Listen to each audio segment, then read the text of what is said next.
Welcome back, everybody. This is the Predictive Playbook. College football week one. Week one is here, and I can't be any more excited than I already am. And I have Jimmy Adams from Wager Talk joining me. We're going to break down a couple games in rapid fire fashion. We're not going to take much of your time. We're going to make these short and sweet and to the point. And welcome to the show, Jimmy. It's week one. How does that make you feel? Oh man, I am so excited, John. We had a good start to the college campaign. We cashed with Fresno. I think a lot of people cashed, as UCLA covers and Fresno covers first half game, San Jose State covers. But I'm really excited for week one as we get a full slate of games. I am too. So let's get right at it. We have Baylor playing at Texas State in a very interesting matchup. Baylor is basically a 13.5-point road favorite here. The over-under 53.5. And, of course, it's being played at Bobcat Stadium in Texas, which is San Marcos, Texas. It's going to be hot. It's going to be 92 degrees. So that probably will be a factor for these athletes. But more importantly, I think I'm going to guess that you're leaning here for the upset. And I'm wondering if Texas State doesn't pull it off entirely and win straight up. Yeah, no, this is absolutely one of my underdog plays of the week. We're going to look to Texas State plus almost the 2 touchdowns here. I'll give you a little analysis. So offensive team, you're going to see a lot of offense, not a whole lot of defense. They're going to be able to put up points in bunches against Baylor. This team had 21 transfers, so there's a big overhaul going on right now in San Marcos with Texas State. But they got a couple quarterbacks that can be efficient. Give you some numbers on one of them. Last year, quarterback Brady McBride, he had 8 starts, 1,925 yards, 17 TDs on just 7 interceptions. He had a passer efficiency rating of 133.6. And there's some competition for the job in camp. We may see a couple guys because Ty Evans transferred over from NC State. So they have some guys that can sling it around a little bit. The O-line gets 4 starters back, which is good news. And then running back Brock Sturgis returns also. He was their leading rusher from last year. So Texas State loves to throw the football. I mean, and they can put up a ton of points. Then you got Baylor, 2-7 last season. Dave Aranda comes in his second year. They finished 118th in the nation in total offense at 310 yards per game.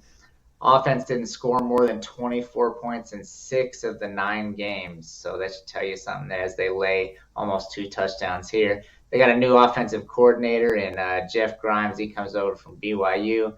Obviously knows Zach Wilson to work with, so we'll see how that works out. Quarterback Charlie Brewer left for Utah. He's gone. And so there will be a couple guys, Zeno and Bohannon, that'll be throwing for Baylor. The defense gave up 29 points per game last season. And all that being said, I mean, this is a Texas State team that can really score. And giving them almost 2 touchdowns, looks like we have some value in our pocket, so I'll recommend the Texas State Bobcats plus the points this weekend. Oh, I love it too, and I read some of my models, Jimmy, and you know all about them. And in college football, the number 28 is a pivot point in scoring. And to your point, Texas State, I think, can score 28 or more points in this contest. That doesn't mean that I'm playing the over, though. It just means that there's a high probability Texas State scores 28 or more. And in the last 10 seasons, when they have scored 28 or more, they are 29-5 against the number. So I think if you see Texas State start scoring in this game, maybe an in-game money line bet would be a pretty good thing to do as well. Yeah, absolutely. I mean, Texas State, Baylor shouldn't be laying 2 touchdowns to very many teams at all until we see what they're made of. So fire away. Yeah, I agree. And we're going to move right on to the Big Ten here. And this is a game that I wanted to preview. And it is Penn State against Wisconsin in a huge showdown for week one. Not quite as big as that Georgia-Clemson game that is taking place 7:30 on Saturday. But this game is taking place at high noon, which is going to fill up our day, and college football fans around the world will be able to start at noon and just go right through the day and right through the night, just like we love to do. So here we have James Franklin taking his Penn State crew to Wisconsin, coming off a really erratic COVID year, losing 5 straight, then winning 4 straight. And, I said it so many times, you just take these outliers, you can't make any sense of it. And none of my models are going to make any sense of it. So we simply delete the COVID year. I don't think it brings any bearing whatsoever. Maybe some value in the SEC conference, which seemed to get a lot more games in easier than not. But I think, this year there's a lot of starters coming back, and that's because of the rule change that allowed seniors to have an additional year because of the COVID situation. But, James or Clifford, the quarterback for Penn State, was under fire last year by the fans, by the student body. But he's very talented, and he has a tremendously strong arm. He's going to have one of the best wide receiver cores in the Big Ten, and I'll go on the line and say I'll take the wide receivers for Penn State and put them up against Ohio State. And most people would say Ohio State's are much, much better. But I think what you're going to see this year is a tremendous bounce back by this program. They went ahead of Michigan in 4- and 5-star recruiting. Michigan is declining. And I see no other way to bet this game. I think the line is telling you at 4.5 that Penn State is the play. And I will recommend doing 80% of the play on the spread and then 20% of your normal size bet on the money line. So simply said, you bet $100 a game, that's $80 on the spread, then sprinkle $20 more on the money line. And I think Penn State starts out the season 1-0 with a big road upset win. What do you think of that one, Jimmy? Yeah, I can't disagree. On paper, these teams look pretty evenly matched to me, and we've seen a lot of steam come towards Wisconsin. And so I guess you have to take into account that home field advantage and how much you think it's really worth.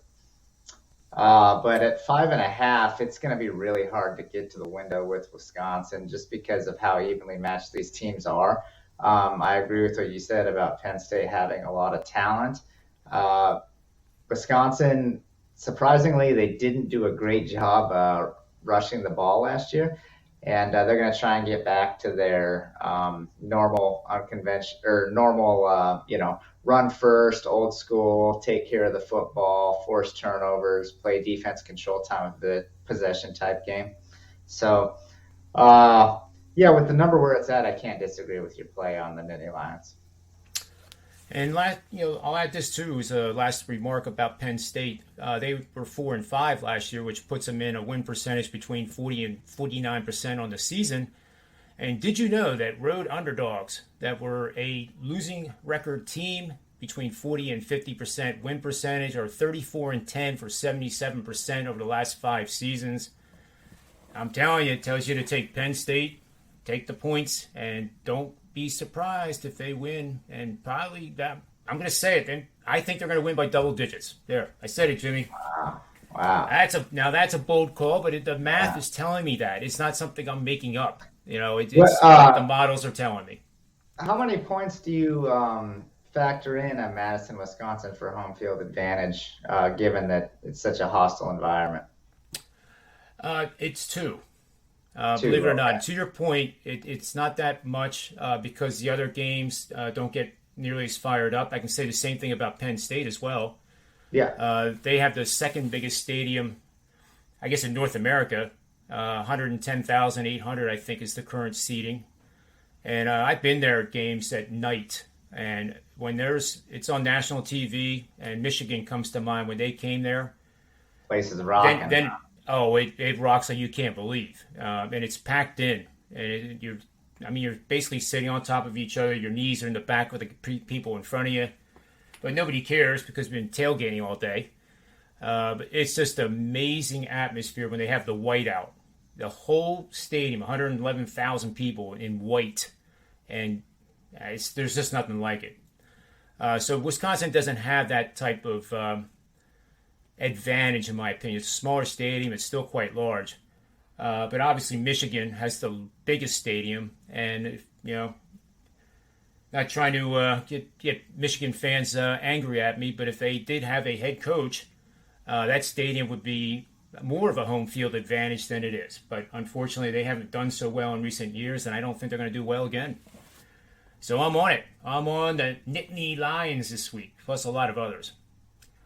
Very and nice. we got Jesse Schule joining us here.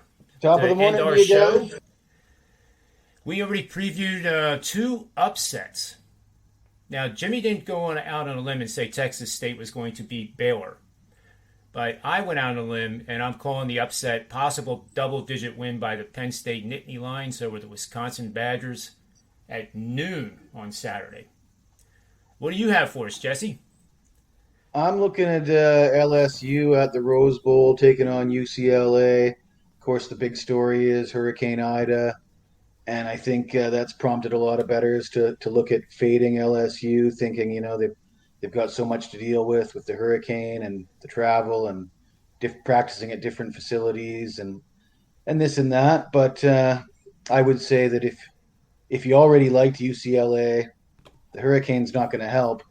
So you're going to like it even more. But if you already liked LSU, I wouldn't change your mind. I mean, I think it's interesting to point out that in 2006, the Saints had to deal with something similar. Of course, it's the pros; they're a little older and more established, but they did follow up Hurricane Katrina by going 13-3 and winning the Super Bowl.